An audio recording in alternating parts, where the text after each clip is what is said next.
আবু বকর বললেন, নবীজি ওই দিন থেকে আমি বড় পেরেশান। দিনে না রাতে, রাতে না দিনে কখন হবে আমি জানি না। দিনে তো আমি ঘুমাই না, রাত্রে একটু ঘুমাই। নবীজি গো, আপনি আমাকে মেসেজ দেওয়ার পর থেকে আমি আর একটা দিনের জন্য রাত্রিবেলায় এশার নামাজ শেষ করে, খাওয়া দাওয়া শেষ করে নবীজি আমি আর বিছানায় পিঠ লাগাই না। প্রত্যেক দিন আমি দরজার সঙ্গে পিঠ লাগাই, তাসবিহ তাহলিল তেলাওয়াত জিকির করতে থাকি, ওজিফা করতে থাকি। নবীজি আজকে যখন আপনি এসে গেছেন, দরজা খুলে গেছে। আল্লাহর নবী বললেন, আবু বকর তুমি কি ঘুমাও না? বলল, না রাসূল গো, আপনি যেদিন আমাকে এই সংবাদ দিয়েছেন সেই দিন থেকে আমি আর ঘুমাই নাই। ভাইরা আমার, মজার ব্যাপার হলো যখন আবু বকর আর আল্লাহর নবী রওনা করেছেন গারে সুর, আল্লাহ আমাকে নিয়েছেন সে জায়গায় 5000 ফিট উঁচা পাহাড়টা। যারা মক্কা মদিনা গিয়েছেন হজরত বা উমরায় আপনারা জানেন, গারে সুর 5000 ফিট উঁচা। আর ভাই আমার জাবালের রহমত, ভাই আমার জাবালের নূর যেখানে কোরআন নাজিল হয়েছে, এই জায়গাটা হলো 2500 ফিট উঁচা। দুই পাহাড়ে আল্লাহ আমাকে নিয়েছিলেন। প্রথমে আমি যেখানে গারে সুলাইমান, যেখানে গারে হেরাগোয়ার পর্বতে যেখানে কোরআন নাজিল হলো, ওই জায়গায় আমি প্রথমে গিয়েছি। যাওয়ার পরে যেখানে নবী বসতেন ওই জায়গা থেকে এবার আমার কাবা ঘরটা প্রতিদিন দেখা যেত, প্রত্যেক সময় দেখা যেত। নবী আমার কাবা ঘরের দিকে মুক্তা করে যে জায়গায় বসতেন ওই জায়গায় আল্লাহ আমাকে ইশরাকের পরে 2 রাকাত নফল নামাজ পড়ার তৌফিক দিয়েছে। নামাজ পড়ে আল্লাহর কাছে দোয়া করলাম, রব্বে কারিম গো, এই সেই পাহাড় যেখানে আল্লাহ রসুল ধ্যানমগ্ন থাকা অবস্থায়, ভাই আমার মুরাকাবায় থাকা অবস্থায় হযরত জিবরাইল বিশাল দিগের অধিকারী, মাথা আসমানে পা জমিনে, আল্লাহর নবীর কাছে চলে এসেছে। লম্বা কথা আমার ভাইরা, হযরত আবু বকর রাদিয়াল্লাহু তাআলা আনহু গারে সুরের কাছে যাওয়ার পরে বললেন, আউযু বিল্লাহি মিনাশ শাইতানির রাজীম, বিসমিল্লাহির রাহমানির রাহিম, قل إن كنتم تحبون الله فاتبعوني يحببكم الله ويغفر لكم ذنوبكم الله غفور রহিম।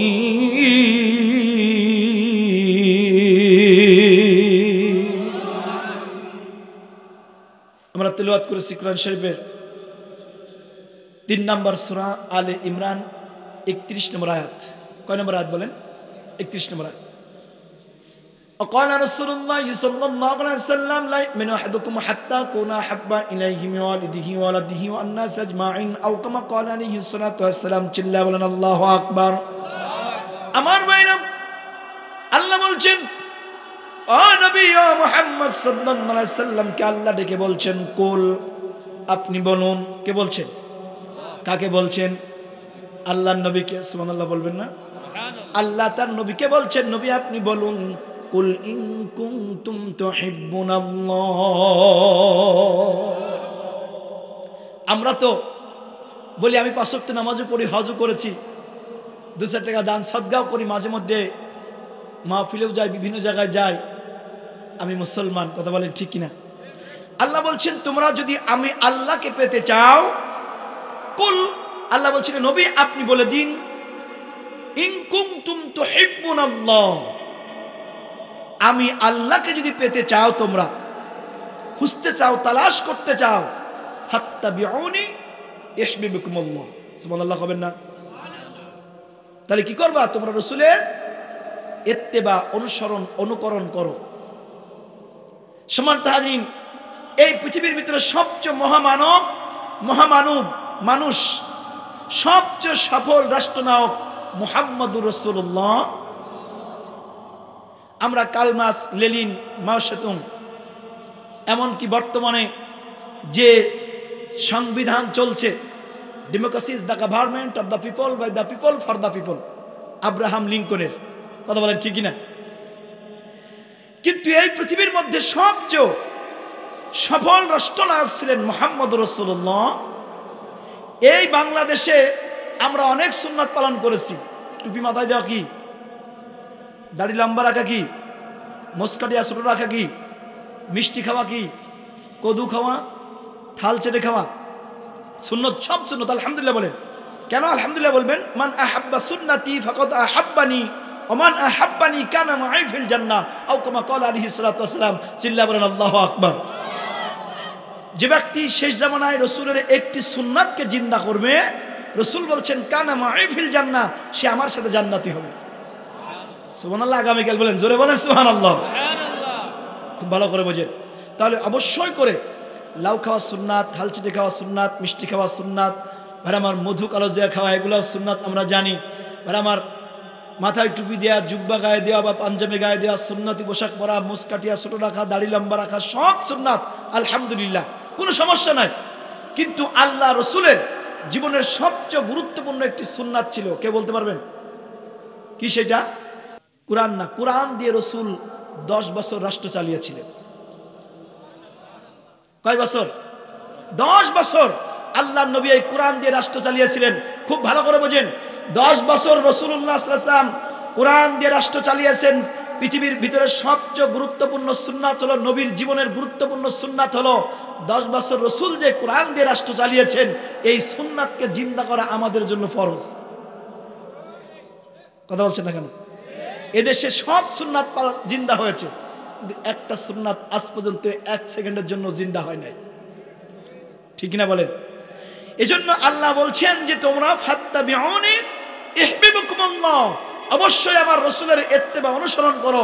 তাহলে আল্লাহ নবী তার জীবনের সবচেয়ে গুরুত্বপূর্ণ 10টি বছর কোরআন দিয়ে রাষ্ট্র চালিয়েছে। কথা বলছেন না কেন? এজন্য এই কাজ আমাদের করা দরকার আছে না নাই? আমরা কই যা হয়ে যায় যাক, আমি কিছু জানি না, কথা বলছেন না কেন? আবার একদল কয় বাইরের আলো, জবর আলো, ভিতরের আলো নিবাউরে,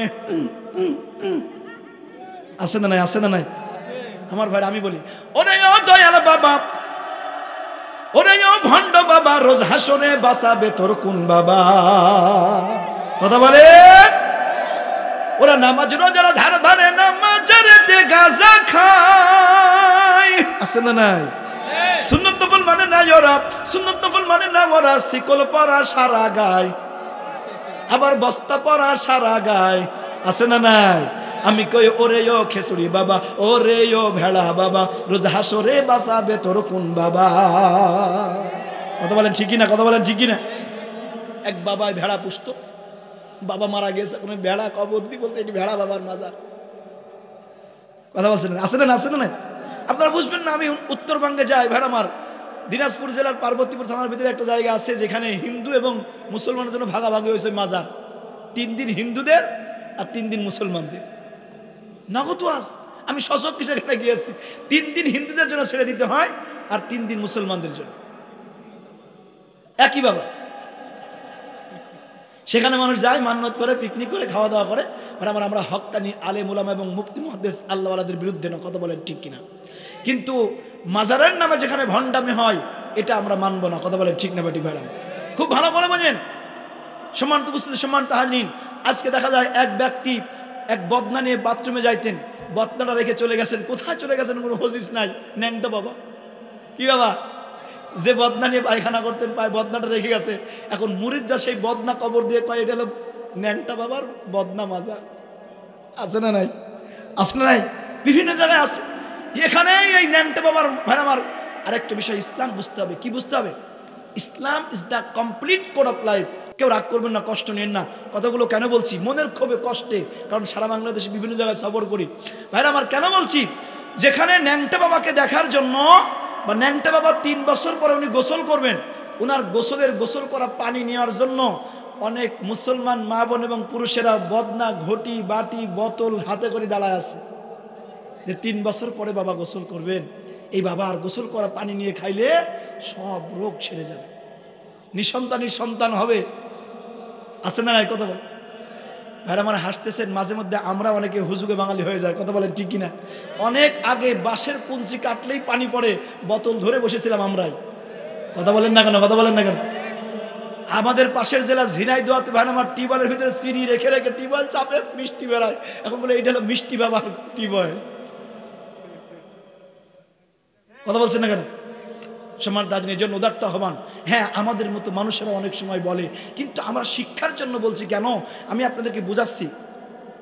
যদি কোনো ন্যাংটা বাবার 3 বছর পরের গোসল করার পানি কোনো লোক নিতে আসছে বোতলে করে বা গ্লাসে করে, ওই পাশ দিয়ে কোনো একজন অমুসলিম সায়েন্টিস্ট, যিনি একজন বিজ্ঞানী, উনি যদি দেখেন যে 1 গ্লাস পানির মধ্যে কোটি কোটি জীবাণু, আর এই জীবাণু পানি নিয়ে খাওয়ার জন্য মুসলমানরা তাদের রোগ সারার জন্য পানি খাওয়ার জন্য দাঁড়ায় আছে, তো ও তো বলবে যে এটা কখনো ইসলাম হতে পারে না।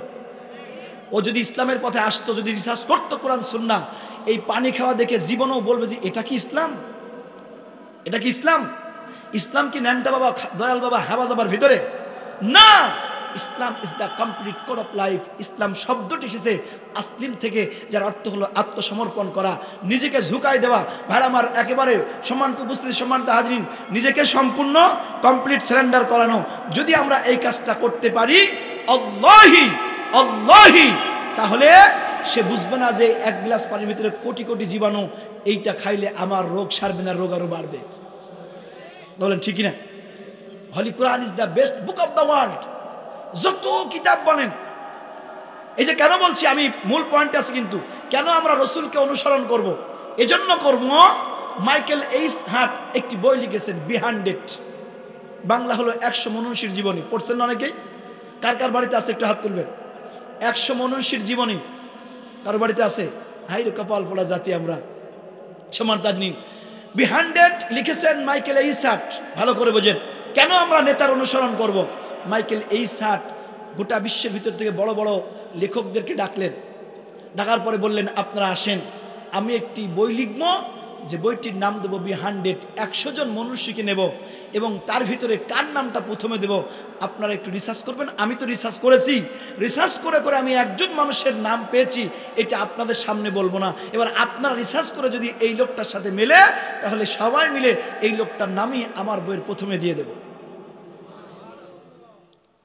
ভাইরা আমার, শত শত বিজ্ঞানী, শত শত পণ্ডিত, লেখক তারা গবেষণা শুরু করলেন, গবেষণা শুরু করলেন, আর বইগুলো, তাদের লেখাগুলো, জীবনীগুলো পড়া শুরু করলেন। ভাইরা আমার, সব মিলায় অনেক দিন ধরে ভাইরা আমার রিসার্চ করার পরে মাইকেল এইস হার্ট বললেন, ও আমার পণ্ডিতেরা, ও আমার শিক্ষকেরা, ও আমার গবেষকেরা, বলো দেখি তোমাদের কাছে কোন মানুষটার বই, কোন মানুষটার জীবনী গোটা জিন্দেগিটা সবচেয়ে বেশি ভালো লেগেছে।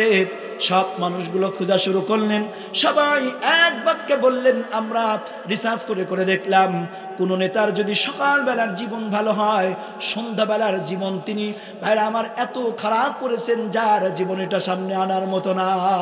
এরকম আছে না নাই? অনেকেই বলে আমার নেতার চরিত্র ফুলের মতো পবিত্র, নামাজ পড়ে না, তো বিটানে সাধক তো আছে না না। কেউ বললেন, ও মাইকেল এইস হার্ট, শোনো, আমাদের মধ্যে আমরা যতগুলো মানুষ জীবনে রিসার্চ করলাম, কোন মানুষের যদি রাতের জীবন সুন্দর হয়, দিনের জীবন সুন্দর না। কারোর দিনের জীবন সুন্দর হলে রাতের জীবন সুন্দর না। অনেক নেতাও আছে 60 আপ হয়ে গেছে, 70 বয়স আপ হয়ে গেছে, তারপরেও দেখা যায় বিভিন্ন রকম যুবক ভাই আমার, যুবতী নিয়ে তার রঙ্গ লীলা চলতে আছে না না? ভাইরা আমার, বাপজির আমার, কান লাগান।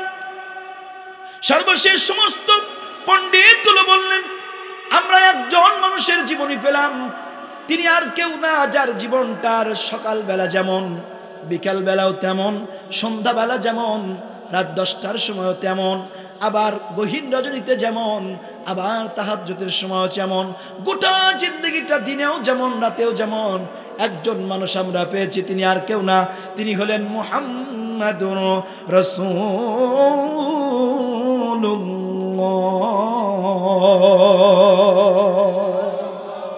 সাল্লাল্লাহু আলাইহি ওয়াসাল্লাম। আমার ভাইরা, মাইকেল এইস হার্ট বললেন, আমিও রিসার্চ করেছি, গবেষণা করেছি, এই মানুষগুলোর মধ্য থেকে, সব মানুষের ভিতর থেকে এমন একজন মানুষের জীবনে আমি পেলাম, তিনি আর কেউ না, তিনি মুসলমানদের নেতা। তিনাকে আল্লাহ তাআলা বলেছেন, ওমা আরসালনাকা ইল্লা রাহমাতাল লিল আলামিন।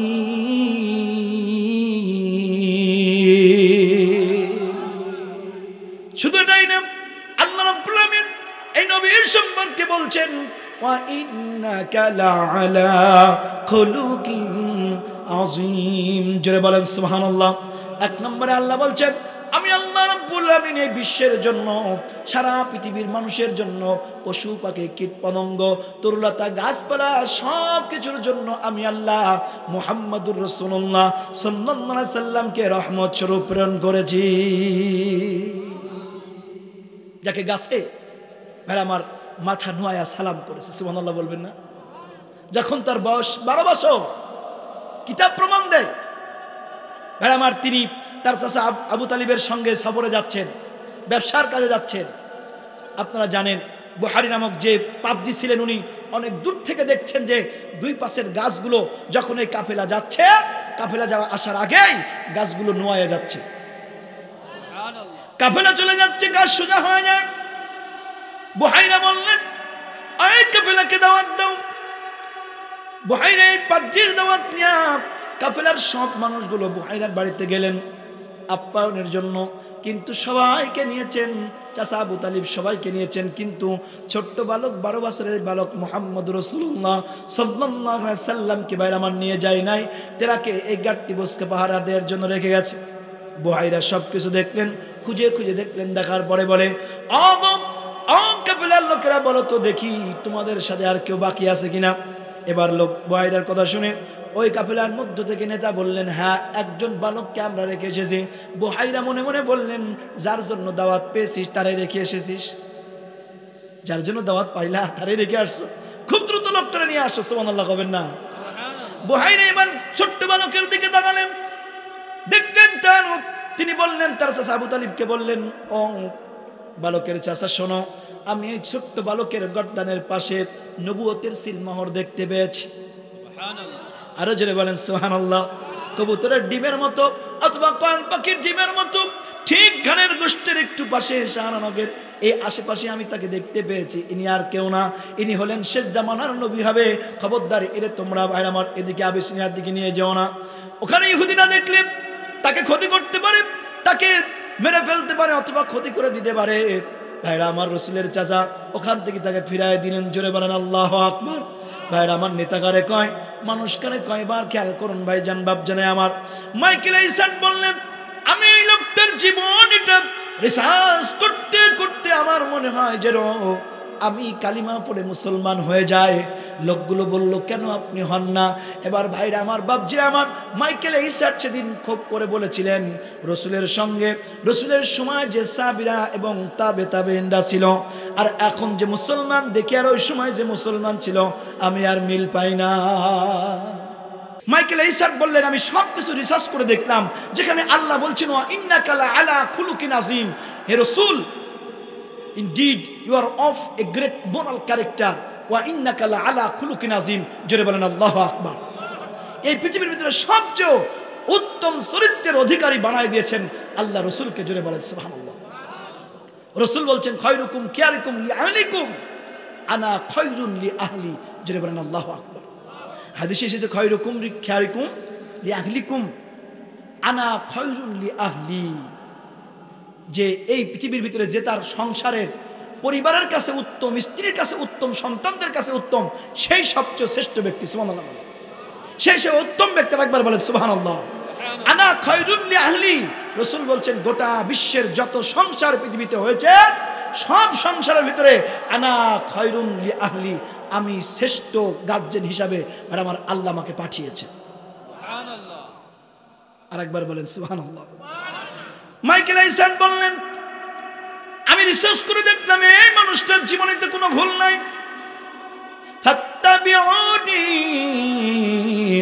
ইহবিবকুমুল্লাহ,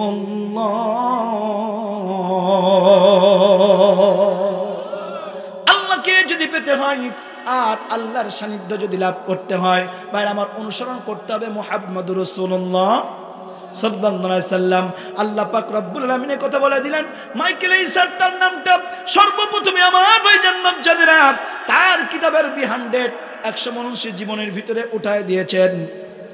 এই বই যখন বাজারজাত হলো, মজার ব্যাপার ও মুসলমান কান খুলে শোনো, এখন যে আমাদের বিরুদ্ধে ভারতের মাথা ব্যথা, বাংলাদেশের কিছু বাংলাদেশের মানুষেরও মাথা ব্যথা শুরু হয়েছে।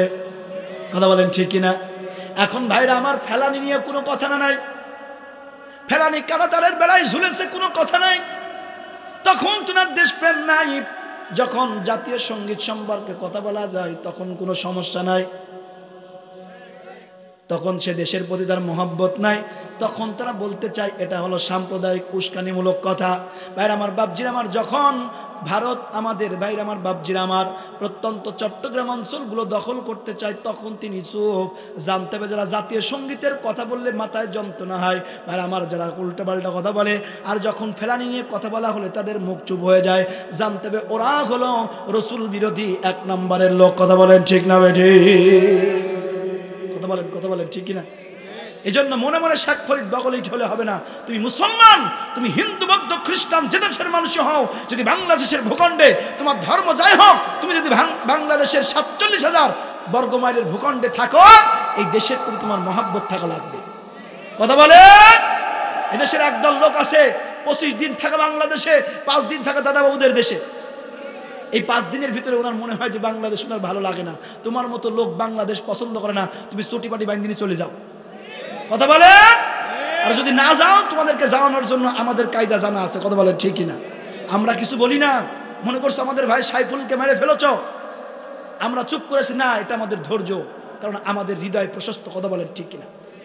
ভাইরা আমার, ফরিদপুরে মসজিদ নির্মাণের কাজ করছিল 2 জন শ্রমিককে, মুসলমান শ্রমিককে তোমরা বাড়িয়ে মেরেছ, আমরা ধৈর্য ধরেছি, তার মানে এই না যে আমরা মেনে নিয়েছি। কথা বলেন ঠিক কিনা? আমরা বাংলাদেশকে ভালোবাসি। আমাদের বুকের মধ্যে থেকে, জামাই আদরে থেকে যদি এরপরও মুসলমানদের দিকে হাত তুলতেই থাকো, আমাদের হাত কিন্তু বসে থাকবে না। কথা বলছেন না কেন? আমরা ধৈর্য ধরছি, সবর করতেছি, আমাদের হৃদয় প্রশস্ত, আমরা তোমাদের ভালোবাসি। কথা বলেন ঠিক কিনা? তার মানে এই না এই বাংলাদেশের ভূখণ্ডে থেকে মুসলমানদেরকে আঘাত করবা আর আমরা আঙুল চুষবো 18 কোটি লোক, এটা হতে পারে না। কথা বলেন ঠিক না বাটি ভাই? সমান্ত আজকের কথাগুলো আমাদের বলা দরকার। কেন? যে আজকে গোটা বিশ্বের সমস্ত জায়গায় আর আমার রোহিঙ্গার মতো চলতেছে অমুসলিমরা বিভিন্ন দেশে, আর বাংলাদেশে আছে জামায় আদরে, আর এইখানে জামায় আদরে থাকার পরও মাঝে মধ্যে খালি ফুস ফাঁস করতে আছে। কথা বলেন ঠিক কিনা? আর এদের পিছনে যারা ইন্ধন দিচ্ছে, এদেরও হাসন নাসর ওই হিন্দুদের সাথেই হবে। কথা কয় না কেন? বুঝলি বুঝ পাতা, না বুঝলি তেজপাতা। এবার শোনো, মাইকেল এইসার্ট কি করলেন? এই বইটি যখন লিখলেন, এই মাথা ব্যথা শুধু আজকের না, অমুসলিমদের মাথা ব্যথা শুধু আজকের না।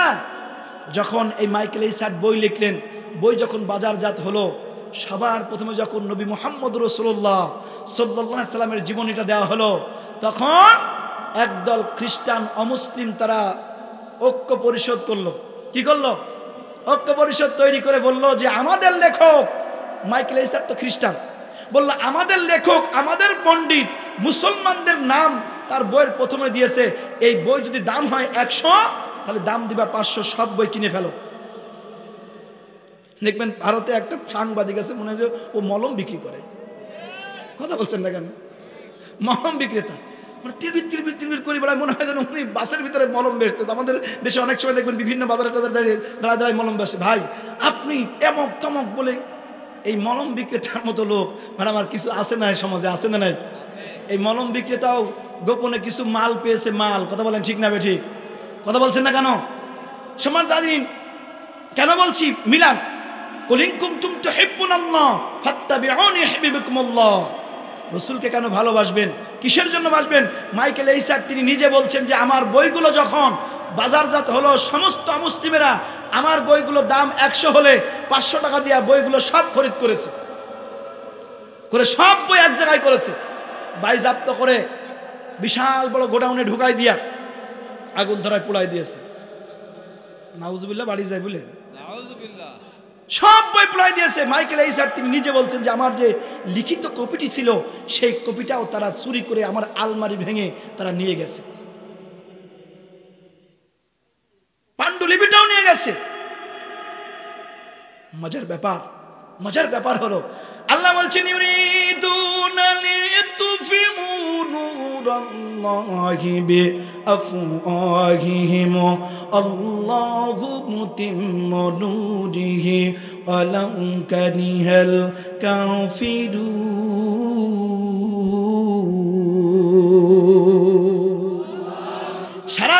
মানুষ যদি আমি আল্লাহর কোরআনের বাতিকে হুৎকার দিয়ে নিভিয়ে দিতে চাই, আর আমি আল্লাহ যদি ভাষায় দেই, পৃথিবীর কেউ কি নিভাতে পারবে?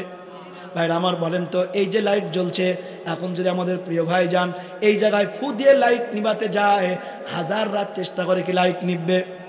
নিভবে? কেন নিভবে না? কারণ এই লাইটের নির্দিষ্ট একটি সুইচ আছে, ঠিক কিনা ভাইরা আমার, বাপজিরা আমার, যদি প্রিয় ভাই এই লাইটটি সারা বছর চেষ্টা করে ফু দিয়া নিভাতে না পারে, সুইচের কাছে না যায়, ঠিক আল্লাহ বলছেন ইসলামের নামক বাতিটার সুইচ কার কাছে?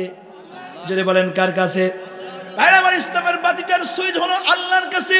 আল্লাহ বলছেন, ও দুনিয়ার মানুষ, আমি আল্লাহ রাব্বুল আলামিন এই সুইচটাকে আমি আল্লাহ জ্বালায় দিয়েছি, যতদিন পর্যন্ত আমি আল্লাহ এই বাতির ভিতরে কোনো রকম সুইচের ভিতরে হাত না দেব, ইসলামের বাতি দুনিয়ার কোনো মানুষ, যত রামপন্থী বামপন্থী যে কোনো দলের লোক, হিন্দু বৌদ্ধ খ্রিস্টান ইহুদি নাসারা, খুব ভালো করে মেসেজ নিয়ে যাও, আল্লাহি আল্লাহর ইসলামের কোরআনের বাতি পৃথিবীর কোনো মানুষ নিভাতে পারবে না। কথা বুঝতে কষ্ট হচ্ছে? তাহলে আমাদের কোনো চিন্তার কারণ আছে? চিন্তার কারণ আছে? লাইটের সুইচ কার কাছে? আমাদের দায়িত্ব হলো এই লাইট যেন কেউ বাখার দিয়ে না ভেঙে ফেলে, ঠিক কিনা বলেন? এটা আমাদের দায়িত্ব। এখন যদি এই লাইট ভাই ভাঙতে যায়, আমরা প্রতিহত করবো কিনা? কথা বলতেছি। ঠিক আমাদের ইসলামকে নিয়ে যদি কেউ রসুলকে নিয়ে গালি দেয়, কটূক্তি করে, ব্যঙ্গোক্তি করে, ইসলামকে যদি নিঃশ্বাস করতে চায়, আল্লাহ তো হেফাজত করবেন, তার আগে আমরা আল্লাহর বান্দা, আমরা খলিফা, কথা বলেন ঠিক কিনা? আমাদের রক্তকে পার হয়ে তারপরে আল্লাহ পর্যন্ত যাবে। আমাদের জীবন থাকতে আমরা আল্লাহর কাছে আগে যেতে দেবো না, কথা বলেন ঠিক না? কথা বলে। এজন্য যদি আমার রক্ত দিতে হয়, জীবন দিতে হয়, জান দিতে হয়, মাল দিতে হয়, হে তাওহীদ জানাতে কেউ রাজি রয়েছেন? দুই হাত তুলে মাওলাকে দেখা। আল্লাহ কবুল করুন, বলেন আমিন। আরো জোরে বলেন আমিন। আমার ভাইরা, আমার বাপজিরা, আল্লাহ বলছেন, মাইকেল ঈসার তিনি বলেছিলেন যে আল্লাহ তাআলা চেয়েছেন এই বইটাকে তিনি যেহেতু রসুলের নাম প্রথমে দিয়েছেন, এজন্য ওই বইটা গোটা বিশ্বের ভিতরে আল্লাহ ছড়াই দেবেন। এখন যে কোনো লাইব্রেরিতে যাবেন, 100 মানুষের জীবনে যাবেন, বলতে বলতে দিয়ে দেবে। সুবহানাল্লাহ, বাড়ি যায় বলে আরো একবার বলেন আলহামদুলিল্লাহ। এই জন্য আমরা যারা দিনের পর দিন, বছরের পর বছর কষ্ট করেছি, ধৈর্য ধরেছি, রক্ত দিয়েছি, জীবন দিয়েছি, জান দিয়েছি, মাল দিয়েছি, এখন আমাদের জন্য পরিবেশ আল্লাহ ভালো করে দিয়েছে। এখন এই পরিবেশটা আমাদের ধরে রাখতে হবে, ঠিক কিনা বলে? ফাত্তাবিউনি ইউহিব্বুকুমুল্লাহ। তাহলে কি হবে? আল্লাহ বলছেন, তোমরা যদি আমি আল্লাহকে পেতে চাও, আমার নবীর ইত্তেবা অনুকরণ করো, তাহলে কি হবে? ওয়াগফির লাকুম যুনুবাকুম আল্লাহু গফুরুর রহিম।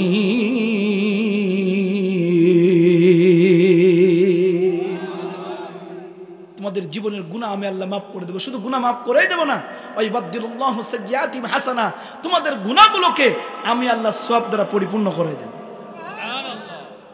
আমার ভাই, এবার আসুন, কেমন ভালোবাসতে হবে, কিভাবে ভালোবাসতে হবে, তার একটি নিদর্শন, একটা দৃষ্টান্ত আপনাদের দেই। কেমন দৃষ্টান্ত? আল্লাহ নবী একদিন সাহাবাদের নিয়ে কথা বলছেন, ঠিক আল্লাহ রসুল নামাজের সুরতে বসে আছে, আলহামদুলিল্লাহ বলে।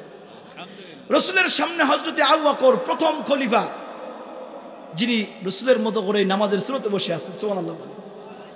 রসুল বললেন, সাহাবারা, আমার 3টা জিনিস পছন্দ। কয়টা? সবাই বলেন কয়টা? খুব ভালো করে বুঝবেন। কয়টা বলেছেন? 3টা। 1 নম্বরে রসুল বললেন, আমার সুগন্ধি পছন্দ। কি পছন্দ? সুগন্ধি। কিন্তু আমাদের অনেকের দেখবেন নাম রাখছে নজর আলী, চোখে কে সে দেখে না। নাম লাগছে আতর আলী, গায়ের গন্ধে কাছে যাওয়া যায় না, আছে না নাই? ভাইরা আমার, খুব ভালো করে বোঝেন। এজন্য রাসূল বলছেন, 1 নম্বরে আমার সুগন্ধি পছন্দ। এজন্য প্রত্যেকটি মুসলমানের বাড়িতে অল্প হোক কম হোক, আর আমার একটু সুগন্ধি থাকা দরকার, আছে না নাই? ভাইরা আমার, একজন গরিব সাহাবী আল্লাহ রসুলের কাছে আসলেন, বললেন, রাসূলুল্লাহ, হাবিবাল্লাহ, আমার কন্যার বিয়ে। রসুল হাদিয়া দিলেন এবং সাথে বললেন, তোমার বাড়িতে তো সুগন্ধি কেনার মতো তেমন কোনো দিনার দিরহাম নাই, এক কাজ করো, একটি শিশি আনো, আমি নবীর একটু ঘাম নিয়ে যাও। ভাইরা আমার, সাহাবী একটি শিশি আনলেন, রাসূলুল্লাহ সাল্লাল্লাহু আলাইহি সাল্লামের ঘাম মুবারক তিনি পুড়ে দিলেন। তিনি যে বললেন সবাই মিলে আমার এই ঘাম তোমরা মাখবে। একদিন, 2 দিন, 3 দিন পর্যন্ত মাখতে আছেন। আল্লাহ রাব্বুল আমিন ওই পরিবারটাকে সুগন্ধি আলা পরিবার হিসেবে কবুল করে নিয়েছি। পরিবার যতদিন ছিল ততদিন ওই পরিবারের আশপাশ দিয়ে যারা মানুষ যেতেন তারা বুঝতে পারতেন যে এই পরিবারের ভিতর থেকে সুগন্ধি বের হচ্ছে। সেটা যেন তেন সুগন্ধি না, আল্লাহ রাসূল সাল্লাল্লাহু আলাইহি ওয়াসাল্লামের চেহারা মোবারকের ঘাম আল্লাহ সুগন্ধি বানায়া এই পরিবারটাকে ভাইরা আমার কবুল করে নিয়েছেন। সুবহানাল্লাহ বলে, আরো জোরে বলেন সুবহানাল্লাহ। ভাইরা আমার, বাপজিরা আমার, আল্লাহ রাসূল সাল্লাল্লাহু আলাইহি ওয়াসাল্লামের একজন সাহাবী এটা নিলেন এবং রাসূলুল্লাহ সাল্লাল্লাহু আলাইহি ওয়াসাল্লাম সামনে বসে বলেন আমার 3টা জিনিস পছন্দ। নাম্বার 1 হলো সুগন্ধি, নাম্বার 2 হলো আমার স্ত্রী। আলহামদুলিল্লাহ কবেন না? দুঃখের বিষয় হলো সত্য, আমরা প্রতিবেশী মহিলাদের সাথে যত সুন্দর করে কথা বলি, নিজ স্ত্রীর সাথে যদি সপ্তাহে একদিন এত সুন্দর করে কথা বলতাম, ঘরটা আল্লাহ জান্নাত বানাই দিতেন। কথা কয় না কে? এবং একজন লেখক বলছেন যে মহিলাদের মুখ কন্ট্রোল থাকে না। কি কন্ট্রোল থাকে না? মহিলাদের মুখ দেখবেন কন্ট্রোল থাকে না। আর উনি বলছেন পুরুষের হাত কন্ট্রোল থাকে না। কি? মহিলার মুখ কন্ট্রোল থাকে না আর পুরুষের হাত কন্ট্রোল থাকে। এই জন্য যখন রাত বেশি তখন দেখবেন ভাত ঠান্ডা, বউ গরম। সকাল সকাল ঢুকছেন তো বউ ঠান্ডা, ভাত। তো একদিন দেখবেন খুব রাত বেশি হয়ে গেছে, মা বোনরা তো অনেকে এসেছেন, কথা বলেন ঠিক কিনা? যে মা বোনদের জন্য একটু আওয়াজ হওয়া দরকার। তো দেখবেন রাত বেশি, এখন কি ভাত ঠান্ডা, বউ কি গরম। দেখবেন ঢুকার সাথে সাথে বিজ বিজ করতে আছে, ভক ভক করতে আছে, কারণ মুখ তো কন্ট্রোলে নেয়। দেখবেন ভক ভক করতেছে, এর সাথে যদি আপনি এখন হাত চালান তাহলে তো ভাই আবার রাগারাগি হবে, মানে আমার তালাক পর্যায়ে যাবে, ঠিক কিনা? হয় কি হবে, তখন গ্যাঞ্জাম শুরু হয়ে যাবে। তো এই সময় আপনি ধৈর্য ধরবেন। কেন? আর রিজালু কাওয়ামুনা আলান নিসা, জোরে বলেন আল্লাহু আকবার। 5 নম্বর পারা 2 নম্বর পৃষ্ঠার সর্বশেষ আয়াত, মানে আমার যেখানে বলা হচ্ছে আর রিজালু কাওয়ামুনা আলান নিসা, প্রত্যেকটি নারীর উপরে পুরুষকে কর্তৃত্ব দেওয়া হয়েছে। সুবহানাল্লাহ। সুবহানাল্লাহ বাড়ি যায় বলেন, জোরে বলেন সুবহানাল্লাহ। এখন আমরা বলি নারী স্বামী কি, নারী পুরুষ সমান অধিকার, কথা বলেন ঠিক কিনা? আল্লাহ বলছেন আর রিজালু কাওয়ামুনা আলান নিসা, প্রত্যেকটি নারীর উপরে পুরুষকে প্রাধান্য দেওয়া হয়েছে, ক্ষমতা দেওয়া হয়েছে, বুদ্ধি বিবেক বেশি দেওয়া হয়েছে। আরেকবার বলেন সুবহানাল্লাহ। মা বোনদেরকে আমরা ছোট করছি না, আল্লাহ যা বলছে তাই বলতেছি, কথা বলেন ঠিক কিনা? তো এখন আপনার দায়িত্ব কি? বউ বক বক করে বকতেছে, আপনিও কি বকবেন না? আপনি চুপ থাকবেন। কেমন চুপ থাকবেন? এত চুপ যে বক্সে বই কি যাক 2-2 মিনিট বসা বকার পরে এমনি থেমে যান, তারপরও থামছে না, তখন একটু বুদ্ধি খাড়াবেন। কি? কিছু ওয়াজ নিয়ে যান। পাবনা শহর অথবা দাসুরিয়া বাজার যে কোনো জায়গায় আসেন, বলবেন যে বিবি আজকে অমুক জায়গা থেকে আসতেছিলাম, এটা শাড়ির দোকানে ঢুকছিলাম, শাড়িটা খুবই সুন্দর, দাম বলছে 1300, পকেটে টাকা ছিল 500, আনতে পারিনি। দেখবেন অর্ধেক দাম না, রাগ কমে গেছে। সুবহানাল্লাহ। তারপরে দেখবেন মনে মনে বিজবিজ করছে, বলবেন বিবি আজকে পাবনার শহরে জুয়েলারির দোকানে ঢুকছিলাম, একটা আংটি দেখছি এত সুন্দর, দাম বলছে 16,000, ইচ্ছা আছে ভ্যান চালা হলো তো করে আংটি আমি কিনে দেবই দেবো। দেখবেন ফিক করে হাসি দেবে। এই তো বউ, কথা বলেন ঠিক কিনা? এর আবার মারা লাগে। রাগ হলেই বসানদের সকালবেলা নাংলা নড়ি দিয়ে আবার ওই বোর কাছেই 10টার সময় মেরে রাত 10টায় ঘুমাতে যান, আপনার লজ্জা করবে না? কিতাবে এইভাবে আসছে। আপনি বলদা ভদ্রলোক যে বউরে সকালবেলা মারেন, ওই বোর কাছে রাত্রিবেলায় ঘুমাতে যান। আপনার মতো চেষ্টা বুঝতে লোক আর এই সমাজে কেউ থাকতে পারে না, কথা বলেন ঠিক কিনা? আমি আমার মা বোনদের পক্ষে, কারণ মারা ভালো হলে সন্তান ভালো হবে, ঠিক কিনা বলে? ম্যাক্সিমাম কোসিট কারণ 2-1 তসলিমা নাসরিন হতে পারে, ঠিক কিনা? সেবার আমার কয়েকদিন আগে তসলিমা নাসরিন একটা ভাইয়ের ভিডিও ভাইরাল হয়েছে। ভাই আমার বাপজিরা আমার, ও এখন খুব কনফিউশনে আছে যে কখন কি হয়ে যায়, কথা বলেন ঠিক না বেঠিক? কারণ যারা নাস্তিক, এই নাস্তিক ভাই আমার মুরতাদদের বিরুদ্ধে সবসময় মুসলমানরা সোচ্চার থাকবে, ঠিক কিনা বলেন? নাস্তিকদের বিরুদ্ধে সবসময় আপনার লেখনী, আপনার ফেসবুক, আপনার ইউটিউব, আপনার গুগল, আপনার হোয়াটসঅ্যাপ, আপনার ইমো, আপনার ভাই আমার টেলিগ্রাম, সবকিছু টুইটার, সব সময় নাস্তিকদের বিরুদ্ধে কাজ চালা যাবেন। কারণ নাস্তিকরা হলো অমুসলিমদের চেয়েও সবচেয়ে নিকৃষ্ট। কারণ নাস্তিকটা ভাই আমার বেশিরভাগ মুসলমানদের ভিতর থেকে তৈরি হয়, আর এই নাস্তিকরা বেশি অমুসলিমদের জন্য সুযোগ তৈরি করে দেয়। এই জন্য নাস্তিক পেলে কোনো ছাড় নাই, কথা বলেন ঠিক কিনা? ভাই আমার আগে যে মুরগি ছিল, মুরগি আল্লাহ বলছেন তারা খুব বিপদ করেছিস, কথা বলেন ঠিক না বেঠিক? ভাই আমার আল্লাহ তাআলা মাফ করুন, সকলে বলছে আল্লাহুম্মা আমিন। বিষয় বলতেছিলাম সম্মানিত উপস্থিতি, সম্মানিত হাজরিন, সেটা হলো এই রাসূল মুহাম্মদ সাল্লাল্লাহু আলাইহি ওয়াসাল্লাম বললেন এক নম্বরে আমার সুগন্ধি পছন্দ। কি কি বলেন কি?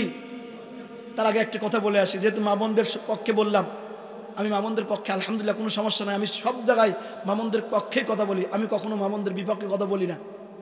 কারণ এই গোটা বিশ্বের ভিতরে সবচেয়ে বাংলাদেশের নারীদেরকে আল্লাহ খুব বরকতপূর্ণভাবে কবুল করেছে। কেন? যে এই গোটা বিশ্বের ভিতরে পর পর 12 বার 14 বার এই বাংলাদেশের হাফেজে কোরআনরা বিশ্বের দরবারে বাংলাদেশের পতাকাকে আমার উড্ডীন করেছে বিশ্বের দরবারে। সেই সন্তানগুলো আমাদের বাংলাদেশের মায়েদের গর্ভ থেকে এসেছে, ঠিক কিনা বলেন?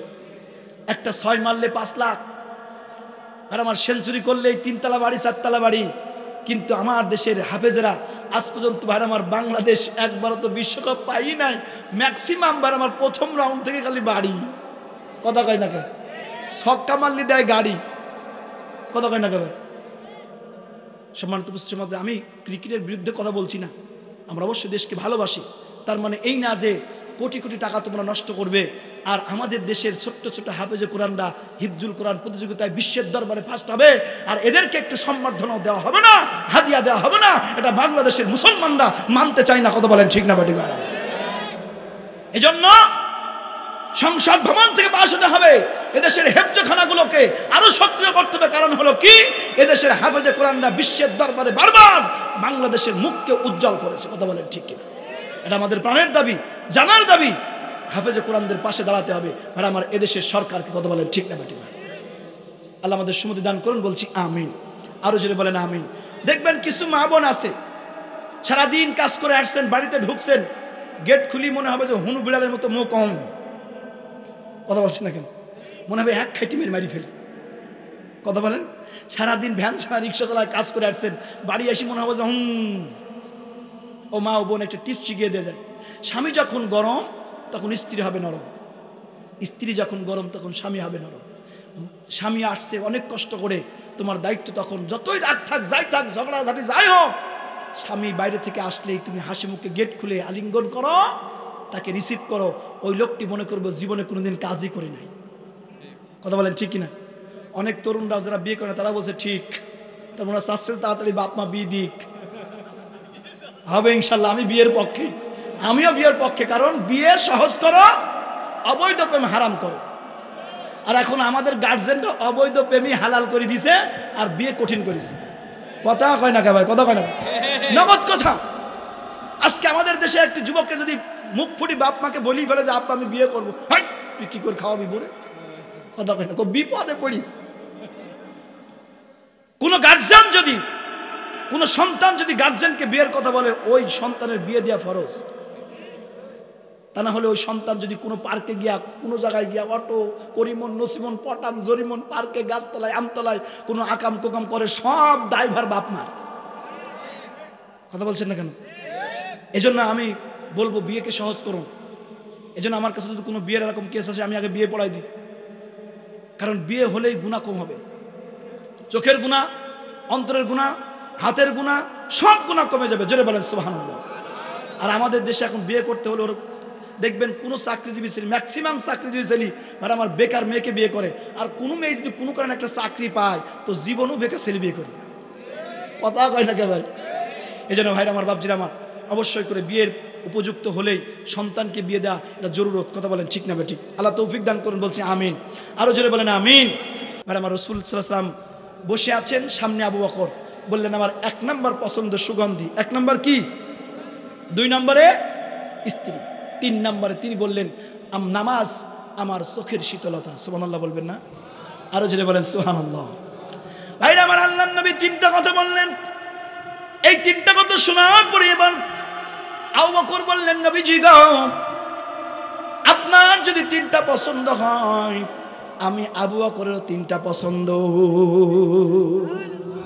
সুবহানাল্লাহ। চোখ বন্ধ করে জোরে বলেন সুবহানাল্লাহ। আবু বকরের কয়টা জিনিস পছন্দ? রাসূল বললেন আমার 3টা পছন্দ, আবু বকরও বললেন আমারও 3টা পছন্দ। এবার সময় দেওয়ার পরে হযরত ওমর বললেন, নবীজি গো, আপনার 3টা পছন্দ, আপনার তিনটা জিনিস ভালো লাগে, আবু বকরের তিনটা জিনিস ভালো লাগে, আমি ওমরেরও তিনটা জিনিস ভালো লাগে। ভাইরা আমার, বাপজিরা আমার, আবু বকর বললেন, আবু বকরের দোয়াটা কিভাবে কবুল হয়েছে? ফাত্তাবিউনি ইহবিবকুমুল্লাহ ওয়া ইয়াগফির লাকুম যুনুবাকুম আল্লাহু গফুরুর রহিম।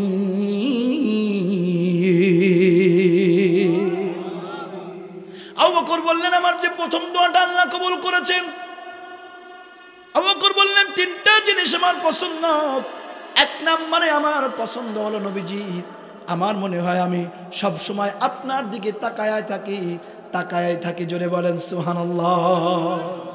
নাম্বার 2, নবীজি গো, আমার মনে হয় আমার একটা কন্যা সন্তান আপনার স্ত্রী হোক। নাম্বার 3 হলো নবীজি, আমার মনে হয় আপনি আর আপনার রবের জন্য আমার যত সম্পদ আছে সব সম্পদ যেন আমি আল্লাহ আর আল্লাহ নবীর জন্য ব্যয় করতে পারি। আবু বকর বললেন, আমার তিনটা জিনিস পছন্দ। কয়টা?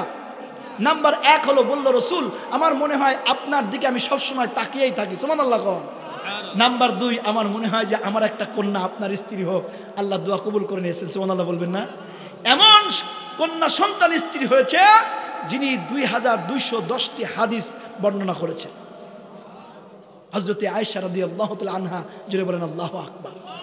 যার চরিত্র সম্পর্কে কিছু লোক আমার কটূক্তি করেছিল, আয়েশা রাদিয়াল্লাহু তাআলা আনহা বলেছিলেন যে আমি কারোর কোনো কথা শুনবো না যতক্ষণ না পর্যন্ত আমার রব আমার চরিত্র সম্পর্কে সার্টিফিকেট না দেবে, ততক্ষণ পর্যন্ত আমি বাইরে বের হব না। জোরে বলেন আল্লাহু আকবার। আল্লাহ খুশি হয়ে মা আয়েশা সম্পর্কে কোরআন থেকে সরাসরি আল্লাহ আয়াত নাজিল করে মা আয়েশার চরিত্রের সার্টিফিকেট দিয়েছে। সম্মানিত হাজরিন, 1 নম্বর দোয়া কবুল হলো কিভাবে? আর আমার খুব ভালো করে বোঝেন, আল্লাহ নবী যেদিন হিজরত করবেন, আল্লাহ তাআলা আমাকে 2019 সালে মক্কা মদিনা নিয়েছেন। মসজিদে হিজরা বলে একটা মসজিদ রয়েছে, সেখানে আমাকে আল্লাহ তাআলা কয়েকবার নামাজ পড়ার তৌফিক দিয়েছেন। প্রায় দিনই আমি মসজিদটাতে যেতাম যে আল্লাহ রসুল এখান থেকে হিজরত করেছিলেন, এই জায়গায় দাঁড়ায়া একটি শখ তৈরি করেছিলেন। আরেকবার বলেন সুবহানাল্লাহ। সেই জায়গায় একটি মসজিদ হয়েছে, আর ওই মসজিদের সামনেই আমার হোটেল ছিল। হোটেল থেকে বের হয়ে মসজিদটা দেখতাম যে আল্লাহ রসুল এখান থেকেই হিজরত করেছে। আল্লাহ নবী এখান থেকে রওনা করলেন। রওনা করে সর্বপ্রথম গিয়েছেন আবু বকরের বাড়িতে। সুবহানাল্লাহ কবেন না? খুব ভালো করে বোঝেন, সূরা আল ইমরান 31 নম্বর আয়াত থেকে আমি ব্যাখ্যা করতেছি। ফাত্তাবিউনি ইহবিবকুমুল্লাহ, মূল ব্যাখ্যা চলছে। হযরত আবু বকরের বাড়িতে চলে গেলেন। আল্লাহর নবী বললেন, আবু বকর। সঙ্গে সঙ্গে দরজা খুলে গেল। রাসূল বললেন, আবু বকর রে, তুমি কি ঘুমাও নাই? আবু বকর বলে, নবীজি গো, কিছুদিন আগে আপনি বলেছিলেন, ও আবু বকর, আল্লাহর নির্দেশ আসতেছে যে কোনো সময় আমার সঙ্গে তোমাকে সফর সঙ্গী হতে পারে, সফর সঙ্গী হতে আমার সাথে হতে পারে। আবু বকর বললেন, নবীজি, ওই দিন থেকে আমি বড় পেরেশান। দিনে না রাতে, রাতে না দিনে কখন হবে আমি জানি না। দিনে তো আমি ঘুমাই না, রাতে একটু ঘুমাই। নবীজি গো, আপনি আমাকে মেসেজ দেওয়ার পর থেকে আমি আর একটা দিনের জন্য রাত্রিবেলায় এশার নামাজ শেষ করে খাওয়া দাওয়া শেষ করে নবীজি আমি আর বিছানায় পিঠ লাগাই না। প্রত্যেক দিন আমি দরজার সঙ্গে পিঠ লাগাই, তাসবিহ তাহলিল তেলাওয়াত জিকির করতে থাকি, ওয়াজিবা করতে থাকি। নবীজি, আজকে যখন আপনি এসে গেছেন, দরজা খুলে গেছে। আল্লাহর নবী বললেন, আবু বকর, তুমি কি ঘুমাও না? বলল, না রাসূলুল্লাহ, আপনি যেদিন আমাকে এই সংবাদ দিয়েছেন সেই দিন থেকে আমি আর ঘুমাই নাই। ভাইরা আমার, মজার ব্যাপার হলো, যখন আবু বকর আর আল্লাহর নবী রওনা করেছেন গারে সূর, আল্লাহ আমাকে নিয়েছেন সে জায়গায় 5000 ফিট উঁচা পাহাড়টা। যারা মক্কা মদিনা গিয়েছেন হজরত বা উমরায় আপনারা জানেন, গারে সূর 5000 ফিট উঁচা। আর ভাই আমার জাবালের রহমত, ভাই আমার জাবালের নূর যেখানে কোরআন নাজিল হয়েছে, এই জায়গাটা হলো 2500 ফিট উঁচা। 2 পাহাড়ে আল্লাহ আমাকে নিয়েছিলেন। প্রথমে আমি যেখানে যেখানে গারে হেরাগোয়ার পর্বতে যেখানে কোরআন নাজিল হলো, ওই জায়গায় আমি প্রথমে গিয়েছি। যাওয়ার পরে যেখানে নবী বসতেন ওই জায়গা থেকে এবার আমার কাবাঘরটা প্রতিদিন দেখা যেত, প্রত্যেক সময় দেখা যেত নবী আমার কাবা ঘরের দিকে মুখটা করে যে জায়গায় বসতেন ওই জায়গায় আল্লাহ আমাকে ইশরাকের পরে 2 রাকাত নফল নামাজ পড়ার তৌফিক দিয়েছে। নামাজ পড়ে আল্লাহর কাছে দোয়া করলাম, রব্বে কারিম গো, এই সেই পাহাড় যেখানে আল্লাহ রসুল ধ্যানমগ্ন থাকা অবস্থায়, বাইরে আমার মুরাকাবায় থাকা অবস্থায় হযরত জিবরাইল বিশাল দিগের অধিকারী মাথা আসমানে পা জমিনে আল্লাহর নবীর কাছে চলে এসেছে। লম্বা কথা, আমার ভাইরা হযরত আবু বকর রাদিয়াল্লাহু তাআলা আনহু গারে সুরের কাছে যাওয়ার পরে বললেন, ও আবু বকর, পিছনে তো কাফেররা আসতে পারে, আমাদেরকে পাকড়াও করতে পারে, ধরে ফেলতে পারে, কি করা যায়? চলো আমরা এই পাহাড়ে উঠি আর গুহার মধ্যে পলায়ে যাই। আবু বকর বললেন, নবীজি, ওই সময়ের মানুষেরা পায়ের চিহ্ন দেখে বুঝতে পারতেন কার পা এটা। আবু বকর খুব বিচক্ষণ সাহাবী ছিলেন, সুবহানাল্লাহকে বলা যাবে না, এত বিচক্ষণ। বললেন, নবীজি আপনি সুন্দর করে আমার কাঁধে উঠে বসবেন আর আমি আবু বকর আমার 2টা বৃদ্ধা আঙুলের উপরে ভর দিয়ে আপনাকে পাহাড়ে নিয়ে যাব।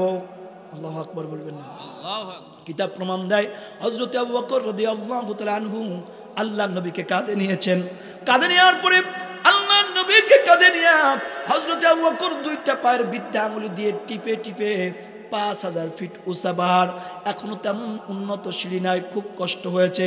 3.5 ঘন্টা থেকে 4 ঘন্টা সময় আমার লেগেছিল। ভাইরা আমার গাড়ি হেরার পর্বতে ওখানে আমার লেগেছিল 2.5 ঘন্টা। ভাইরা আমার উঠার পরে আল্লাহর নবীর সামনে আবু বকর কাঁধে করে আল্লাহর নবীকে 2টা বৃদ্ধা আঙুলের উপরে ভর দিয়া নিয়ে গেছেন পাহাড়ের গুহা পরিষ্কার করে। বললেন, নবীজি এবার আসতে পারেন। চাদরের টুকরাগুলো ছিঁড়ে ছিঁড়ে গর্তগুলো বন্ধ করেছেন। আল্লাহর নবী সাল্লাল্লাহু আলাইহি সাল্লাম বললেন, ওয়াজ আপনাদের জানা, শুধু শিক্ষার জন্য বলছি, ফাত্তাবিউনি ইহবিবকুমুল্লাহ। আল্লাহর নবীর সামনে আবু বকর বললেন, নবীজি এবার আপনি গুহার মধ্যে আসতে পারেন। হযরত আবু বকর আল্লাহর নবীকে রিসিভ করলেন। আল্লাহর নবী বললেন, আবু বকর রে, আমার শরীরটা ভালো ক্লান্ত, খুব পরেশান লাগতেছে, তুমি এক কাজ করো, তোমার রানটা একটু বিছায় দাও, আমি রাসূল তোমার রানের উপরে একটু রেস্ট করতে চাই। সুবহানাল্লাহ, কি বলা যাবে না? আল্লাহর নবী সাহাবী আবু বকর চোখের পানি ছেড়ে দিয়ে বললেন, ইয়া রাসূলুল্লাহ, হাবিবাল্লাহ, আপনি একদিন আমাকে বলেছিলেন, আবু বকর রে, আমার 3টা জিনিস পছন্দ। নবীজি গো, আমিও বলেছিলাম আমার 3টা জিনিস পছন্দ। নবীজি খুব দ্রুত আপনি আমার রানের উপরে শুয়ে পড়ুন। কিতাব প্রমাণ দেয় আল্লাহর নবী শোয়ার সঙ্গে সঙ্গে অল্প সময় ঘুমায় গেছে। হযরতে আবু বকর একটা গুহার ভিতরে ছোট্ট একটা ফোকরের উপরে পা দিয়া আল্লাহর নবীর মাথা রাসূলে আবু বকরের রানের উপরে। আবু বকর বললেন, আমার ওই দোয়াটা মনে হলো আল্লাহ তাআলা নগদ যেন দুনিয়ায় কবুল করে নিয়েছে। যেমন করে কোরআন শরীফ যদি রেহেলের উপরে রাখা যায়, বলেন তো দেখতে কোনো কষ্ট হয় নাকি?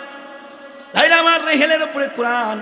আবু বকর বললেন, মনে হলো যেন আল্লাহ নবীর মাথাটা রেহেলের মতো করে, কোরআন শরীফের মতো করে রেহেলের উপরে আল্লাহ নবীর মাথাটা আমার রানের উপরে লাগায় দিয়েছেন আর আল্লাহ নবী ঘুমায় গেছে। আমি আবু বকর খুব নিকট আল্লাহ রসুলের চেহারার দিকে তাকায় আছি। আবু বকর বললেন, আমি যখন বলেছিলাম, নবীজি আমার যেন মনে হয় আপনার চেহারার দিকে আমি তাকায় থাকি। নবীজি গো, আল্লাহ রাব্বুল আলামিন আজকে আমার দোয়াটা কবুল করেছেন। আপনি আমার রানের উপরে ঘুমান আর আমি নবীজি যেন মনে হচ্ছে, ও নবীজি, আসমানের চাঁদ যেন আমার রানের উপরে ধরা দিয়েছে।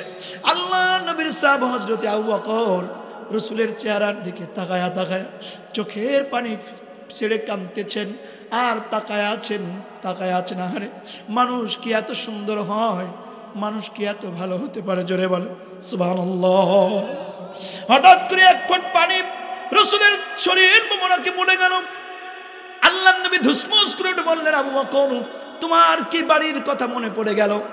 তোমার কি স্ত্রী সন্তানের কথা মনে পড়ে গেল? হযরত আবু বকর বললেন, নবীজি গো, আপনারা জানেন আমার ভাইরা, প্রথমে আমি একটা হাদিস তেলাওয়াত করেছি, লা ইউমিনু আহাদুকুম হাত্তা আকুনা হাব্বা ইলাইহি মিন ওয়ালিদিহি ওয়া ওয়ালাদিহি ওয়ান নাস আজমাইন আও কামা ক্বালা আলাইহিস সালাতু ওয়াস সালাম।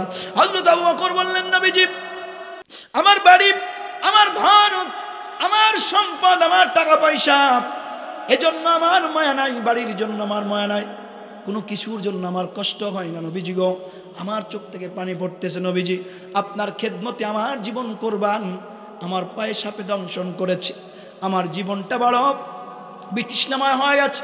তারপরও চিন্তা করি আমার রানের উপরে মহামানব মহামানুষ নবী কুলের শিরোমণি জনাবে মুহাম্মদুর রাসূলুল্লাহ সাল্লাল্লাহু আলাইহি ওয়াসাল্লাম ঘুমায়। কি করে আমি নড়বো, কি করে আমি জানাবো, কি করে আমি চিল্লাবো রাসূল গো?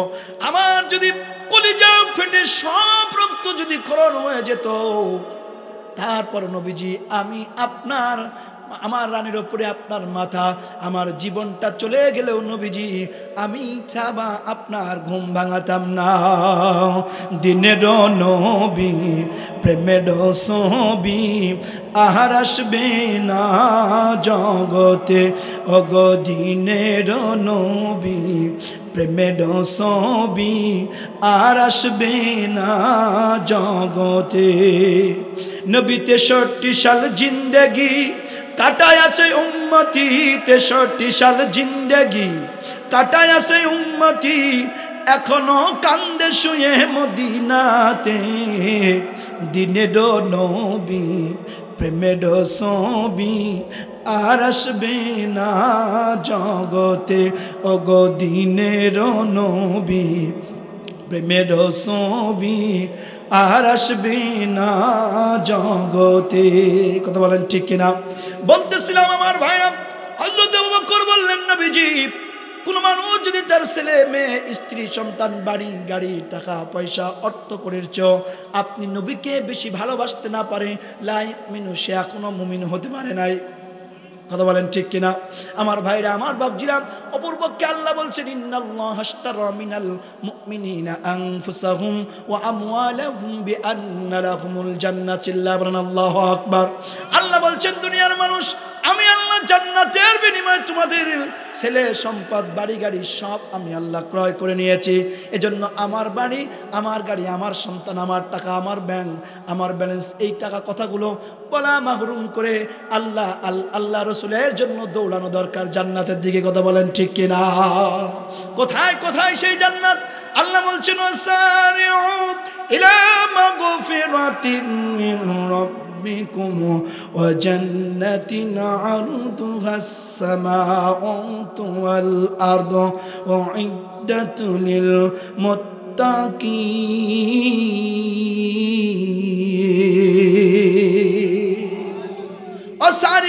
দৌড়াও দৌড়াও। কে বলছেন? সূরা আলে ইমরান 133 নম্বর আয়াত। আল্লাহ বলছেন সারিউ ইলা মানে দিকে দৌড়াও, মাগফিরা আল্লাহর ক্ষমা। সুবহানাল্লাহ বলেন। ভাইরা আমার, মাগফিরাতিম মির রাব্বিকুম তোমার রবের ক্ষমা এবং জান্নাতের দিকে। সুবহানাল্লাহ বলেন। সামাওয়াতু ওয়াল আরদ যার প্রশস্ততা আসমান থেকে জমিন পর্যন্ত, জমিন থেকে আসমান পর্যন্ত, উইদ্দাত লিল মুত্তাকিন, আর এইটা কেবল মাত্র মুত্তাকিদের জন্য আল্লাহ এক্সেপশনাল করেছে। আমরা একবার বলেন সুবহানাল্লাহ। কিভাবে দৌড়াবেন? এবার দলিল নিন। 29 নম্বর পারা 1 নম্বর সূরা 2 নম্বর আয়াত। আল্লাহ বলছেন আল্লাযী খালাকাল মাউতা ওয়াল হায়াতা লিয়াবলুয়াকুম আইয়ুকুম আহসানু আমালা ওয়া হুয়াল আজিজুল গফুর।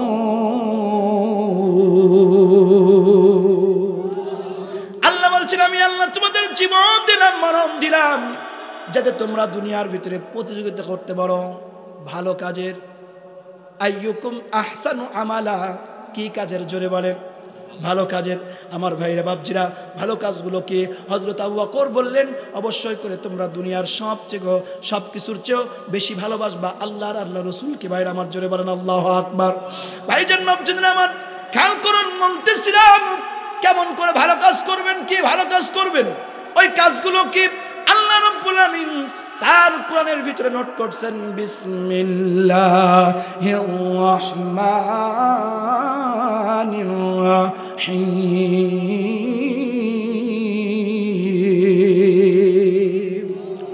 قد أفلح المؤمنون الذين هم في صلاتهم خاشعون।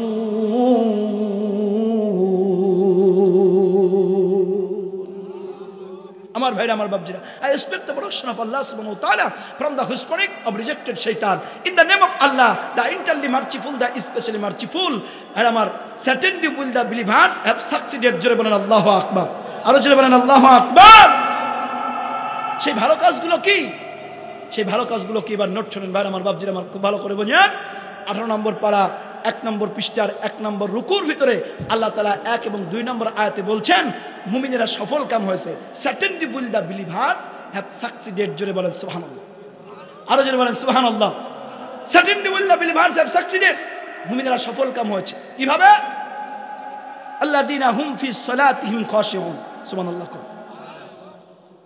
ভালো কাজের ভিতরে 1 নম্বর কাজ হলো যারা তাদের নামাজের ভিতরে বিনয়। সুবহানাল্লাহ কবেন না? সব আছে, নামাজ নাই, বেটার কিচ্ছু নাই, কিচ্ছু নাই।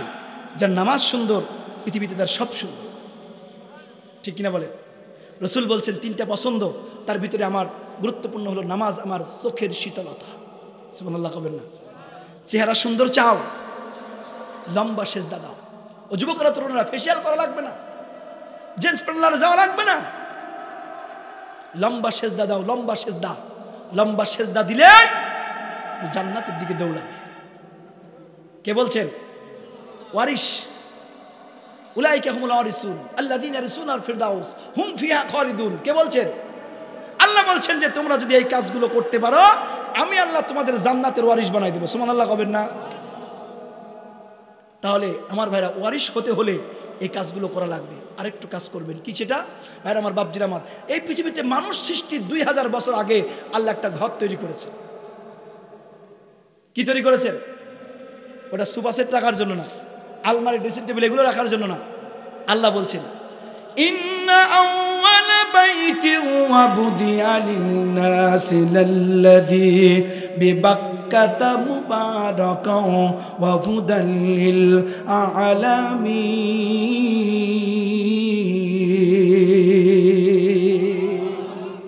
আল্লাহ বলছেন, ও দুনিয়ার মানুষ, আমি আল্লাহ মানুষ সৃষ্টির 2000 বছর আগে এই পৃথিবীর জমিনে একটি ঘর তৈরি করলাম।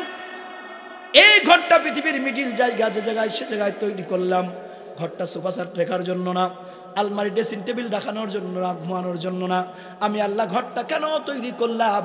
তার রেফারেন্স হলো সূরা বাকারা 30 নম্বর আয়াত, ওয়াইদ ক্বালা রাব্বুকা লিল মালাইকাতি ইন্নী জাইলুন ফিল আরদি খলিফা। চিল্লায়ে বলেন আল্লাহু আকবার। এই আয়াতের মুফাসসিরিন কিরাম ব্যাখ্যায় বলছেন, আল্লাহ রাব্বুল আলামিন যখন এই পৃথিবীতে 3টা জাতি বানালেন, 1 নাম্বার জাতি হলো জিন, 2 নাম্বার জাতি হলো ফেরেশতা। এবার ফেরেশতারা বলল, এই জাতির ভিতরে, পৃথিবীর ভিতরে আমরাই শ্রেষ্ঠ।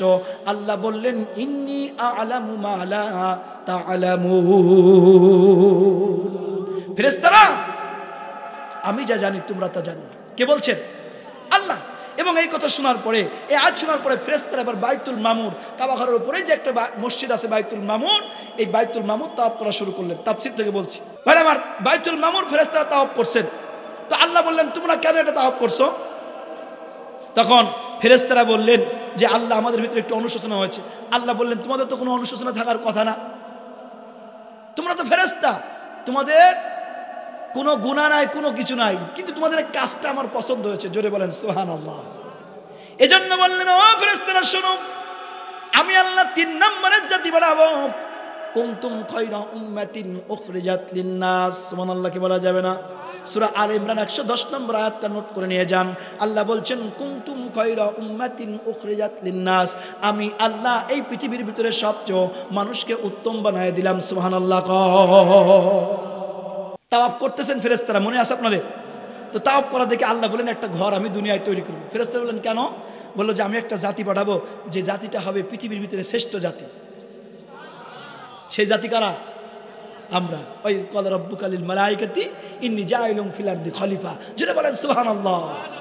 আল্লাহ বললেন, জাতি আমি বানাবো, তারা শ্রেষ্ঠ হবে। এই শ্রেষ্ঠ হবে একটা মাত্র কারণ, আমি আল্লাহ তাদেরকে বিবেক দেব। সুবহানাল্লাহ কি বলা যাবে না? আর একবার বলেন আলহামদুলিল্লাহ। আপনার নিজের গরু, নিজের জমিতে ধান লাগাইছেন, ধানটা কেবল থোড় হয়েছে বা বাল বাড়াবে, আর আমার শীষগুলো বের হবে। আপনি গরু ছেড়ে দিয়ে যদি বলেন, গরু এটা আমার ভুঁই, আমার ধান, আমার জমি, খবরদার খাবি না, আপনার নিজের গরু বলেন তো কি খাবে না খাবে না? কারণ ও কি বোঝে এটা গৃহস্থর না অন্য গৃহস্থর? কারণ গরুর কি বিবেক আছে? উলাইকা কাল আনআমি বাল হুম আদাল উলাইকা হুমুল গাফিলুন। এই পৃথিবীতে কিছু মানুষ আছে চতুর্পাদ জন্তুর চেয়ে নিকৃষ্ট। ওরা দেখবেন যেমন শয়তানে কাজ করে, গরুতে যেমন কাজ করে ও মানুষেও তেমন কাজ করে, আছে না নাই? আল্লাহ বললেন কুনতুম খায়রা উম্মাতিন উখরিজাত লিন-নাস, একমাত্র কারণে আমি আল্লাহ মানুষকে উত্তম বানালাম। ও যুবক তরুণ, কোথায় তোমার মিসকল আসলো? কোথায় তোমার গার্লফ্রেন্ড অথবা তোমার পরকীয়া কেউ তোমাকে দাওয়াত দিল খারাপ কাজ করার জন্য? সুযোগ পেয়েছো, সুবিধা পেয়েছো। আল্লাহ বলছেন ইয়া আইয়ুহাল ইনসান মা গাররাকা বিরাব্বিকাল কারীম।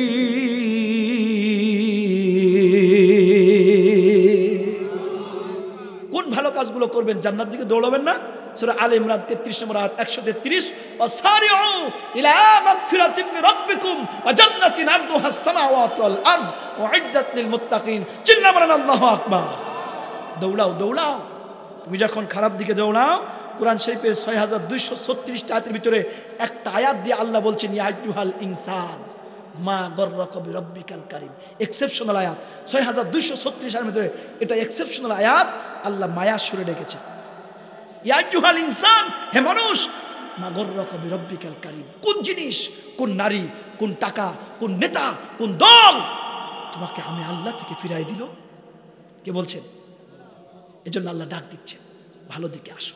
যদি ফিরে আসেন তাহলে কি হবে? আমার ভাইরা খুব ভালো করে বোঝেন। ভাইরা আমার, এবার ফেরেশতারা যখন বললেন আল্লাহ তুমি কেন ঘর বানাচ্ছ? আল্লাহ বললেন যে ওই মানুষগুলো যখন শয়তানের প্রলোভনে পড়ে খারাপ কাজ করবে, গুনার কাজ করবে, যখন তার ভিতরে অনুশোচনা তৈরি হবে, তখন এই বান্দা নিয়ত করবে যে আমি ওমরায় যাব, হজে যাব। আলহামদুলিল্লাহ কবেন না? আর এটা সেই ঘর, কাবা ঘর। কি ঘর? কাবা। মানুষ সৃষ্টি 2000 বছর আগে আল্লাহ তৈরি করলেন। বললো যে যখন এই মানুষগুলো গুনাহ করে এই কাবা ঘর তাওয়াফ করবে, আমি আল্লাহ তাদের পিছনে সব গুনাহ মাফ করে দেব। সম্মানিত হাজরিন, এই জন্য অসারি অইলা মাক যে কোনো দিক থেকে, নামাজের দিকে, দানের দিকে, সদগার দিকে, আত্মীয়তার হকের দিকে, স্ত্রীর প্রতি, সন্তানের প্রতি, যেখানে যতটুকু সুযোগ পাবেন ভালো কাজ ছাড়বেন না, জান্নাতের দিকে দৌড়ায় যাবেন। কারণ কি? আইয়ুকুম আহসানু আমালা। জোরে বলেন সুবহানাল্লাহ। ভালো কাজ করবেন, ভালো কাজ মনে থাকবে ইনশাআল্লাহ। যুবকদের জন্য দুইটা জিনিস কাজ করে, একটা ভালো একটা মন্দ। যখন তাদের পিছনে কোনো ভালো লোক গাইড দেয় তখন সে ভালো কাজে উদ্বুদ্ধ হয়। দেখবেন কোন এলাকার ইমাম যদি যুবকদেরকে ডাকে এবং তাদেরকে যদি ভাই আমার অনুপ্রাণিত করে, দেখবেন ওই যুবকগুলো ভালো কাজে অংশগ্রহণ করে। তাকওয়া ভিত্তিকভাবে আমাদের চলা দরকার। কথা বলেন ঠিক কিনা? হাজরিন, সাথে সাথে চেষ্টা করবেন যে এই যে কাবা ঘর আল্লাহ তাআলা দুনিয়ার ভিতরে সবচেয়ে মিডিল জায়গায় তৈরি করেছেন। যুবক তরুণ এখন থেকে টার্গেট নাও, 5 বছর লাগুক, 10 বছর লাগুক, কোনো একবার উমরায় গিয়েছো, 1,20,000 টাকা হলে এখন উমরা করা যায়। একবার উমরা করে আসো, জীবন ধন্য হয়ে যাবে। ও মা ও বোন, স্বামীর পকেট থেকে 10 টাকা 20 টাকা করে নিয়ে একটু গচ্ছিত করো, নিয়ে গচ্ছিত করো, ডিম বাসা কদু বাসা টাকাগুলো গচ্ছিত করো, একবার উমরা করে আসো, জীবন ধন্য হয়ে যাবে। আল্লাহ যেন তৌফিক দান করেন, বলেন আমিন। সাথে সাথে রসুলের সুন্নাহ পাবন্দি করেন, সুন্নাহর পাবন্দি। অনেকে আমরা বলি লবণ, বলবেন নুন। কি বলবেন? নুন বললে 10টা নাকি? সুবহানাল্লাহ বলবেন না? নুন বলবেন, কারণ 29টা হরফের একটা হরফ হলো নুন। সুবহানাল্লাহ হবেন না? এই জন্য ভালো কাজের দিকে অগ্রসর হবেন। এবং সাথে সাথে যে সমস্ত মানুষগুলো ইসলাম বোঝে না এদেরকে ইসলাম বোঝাবেন, ইসলামের দিকে দাওয়াত দেবেন। খারাপ মানুষগুলোর কাছে ইসলামের দাওয়াত নিয়ে যাবেন। হযরতে মুসা, হযরতে মুহাম্মদ রাসূলুল্লাহ সাল্লাল্লাহু আলাইহি ওয়াসাল্লাম সবচেয়ে আবু জেহেলের কাছে বেশি দাওয়াত নিয়েছেন। হযরতে মুসা আলাইহিস সালাম সবচেয়ে ফিরআউনের কাছে বেশি দাওয়াত নিয়েছেন। আপনার সমাজের একজন খারাপ মানুষ, তার কাছে আপনি বিনয়ের সাথে দাওয়াত নিয়ে যান, দেখবেন কোনো এক সময় ওই লোকটা যদি ভালো পথে আসে আরো 20 জন লোক একবারে তাকে সাপোর্ট করবে। আল্লাহ আমাদের তৌফিক দান করুন, বলছি আমিন। আরো জোরে বলেন আমিন। সর্বশেষ একটি ঘটনা বলতেছিলাম পরকীয়া সম্পর্কে। আল্লাহ নবীর একজন সাহাবী, তিনি বিবাহ করতে চান না। কি করতে চান না? বিবাহ করতে চান না। সাহাবারা বলেন ইয়া রাসূলুল্লাহ, হাবিবাল্লাহ, ওই সাহাবী বিয়ে করতে চায় না। রসুল তাকে ডাকলেন, সামনে বসালেন, বললেন তুমি বিয়ে করো। উনি রসুলের সামনে বলেন হুজুর আমি বিয়ে করবো না। রসুল বলেন না, আমি চাচ্ছি তুমি বিয়ে করো। আলহামদুলিল্লাহ বলেন। ম্যাডাম আমার বিয়ে হলো, রসুলের অনুমতিতে তিনি বিয়ে করলেন। আলহামদুলিল্লাহ বলবেন না? আলহামদুলিল্লাহ। ম্যাডাম আমার রসুল তার বিয়ের ঘটক হলেন, সাহাবীর ঘটক, নিজেই ঘটক হলেন। সুবহানাল্লাহ হবেন না? এজন্য কুফু মিলায় বিয়ে করবেন, পারলে আলেমদের পরামর্শ নিয়ে বিয়ে করবেন। দেখাশোনা করে কুফু মিলায় বিয়ে করবেন, ডিভোর্স হবে না, গ্যাঞ্জাম হবে না, এসেই ভেনু হতে যাবে না, ঠিক কিনা? তো রসুল তার বিয়ে দিলেন এই সাহাবীর, এবং মহিলা সাহাবীর ঘটক হলেন রসুল, সুবহানাল্লাহ হবেন না? বিয়ে হয়ে গেল, বাসর রাত। মা বোনটা ভালো করে বুঝবেন, ওয়াজটা আপনাদের জন্য অক্ষ করছি। বাসর রাত কখন না জানি রসুলের ইসলামী বাসর রাতে বাসর ঘরে ঢুকলেন। ঢোকার পরে চোখের পানি ছেড়ে দিয়ে কাঁদছেন আর বলছেন, বিবি গো, ও প্রাণের বিবি, ও আমার বিবি শোনো, আমি বিয়ে করতে চেয়েছিলাম না, আল্লাহর নবী আমার বিয়ের জন্য জোর জবরদস্ত করে আমি রসুলের সামনে তেমন না করতে পারি নাই, বিবাহ করেছি। ওগো নবীজি আমার বিয়ে দিয়েছেন। ওগো প্রাণের স্ত্রী শোনো, আমার যখন বিয়ে হলো, বিয়ে হওয়ার পরে যে দৈহিক সম্পর্ক করা দরকার, আমার যে ভাইরা, আমার খুব দুঃখের কথা, খুব আর আমার জান্নাতের দিকে দৌড়ানোর একটা ঘটনা খুব ভালো করে বোঝেন। সাহাবী বললেন, বিয়ে যে বিষয়ের জন্য মানুষ করবে বা করে, আল্লাহ তাআলা সেই ক্ষমতা আমাকে আল্লাহ দেন নাই, আমার দৈহিক কোনো ক্ষমতা নাই। ওগো প্রাণের স্ত্রী, আমি খোঁজা, তুমি থাকলে আমার সাথে থাকতে পারো, না থাকলেও থাকতে পারো, আমি জানাই দিলাম, তুমি এখন যেতেও পারো, থাকতেও পারো। বলার পরে সাহাবী ঘুরে চলে যান। মহিলাটাও রসুলের মানে আমার অনুমতি নিয়ে বিয়ে করেছেন, রসুলের ঘটক, রসুল তার ঘটক।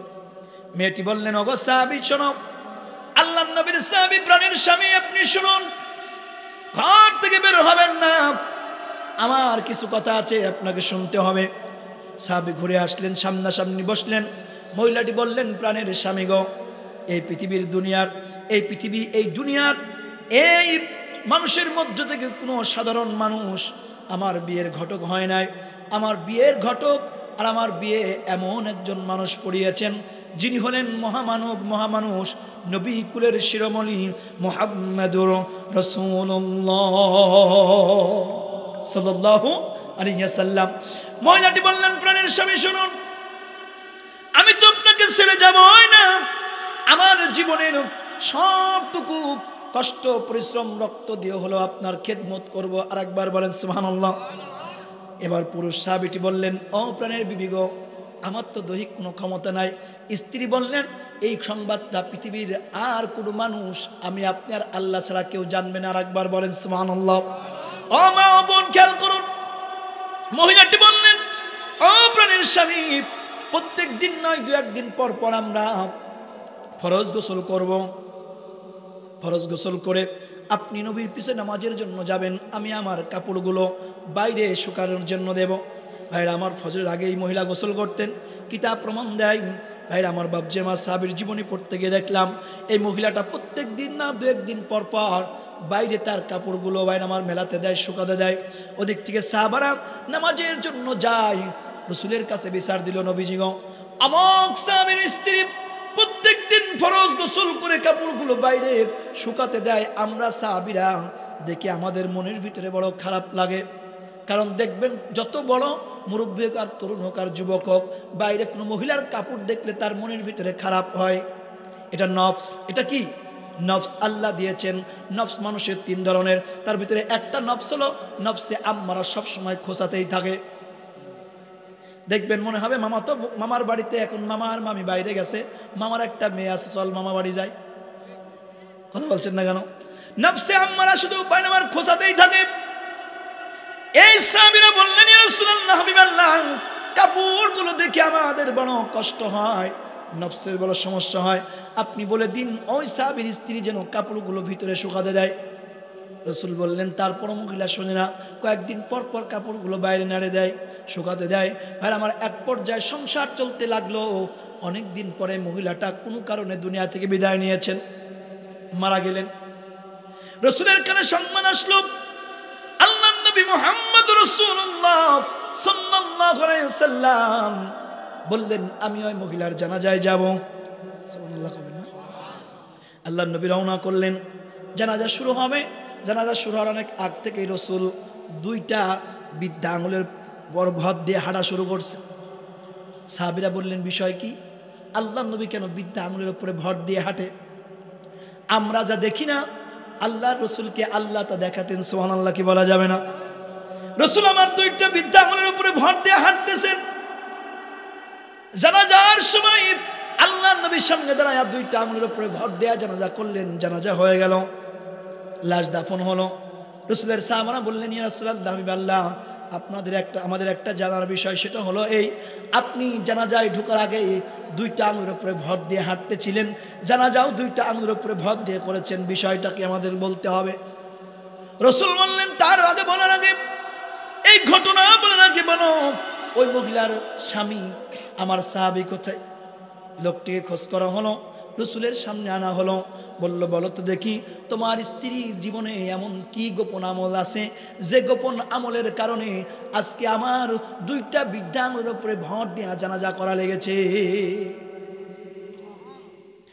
মহিলার স্বামী বললেন, ইয়া রাসূলুল্লাহ, হাবিবাল্লাহ, এই কথা আমি বলবো না, বলতে পারবো না, আমার বড় লজ্জা লাগে।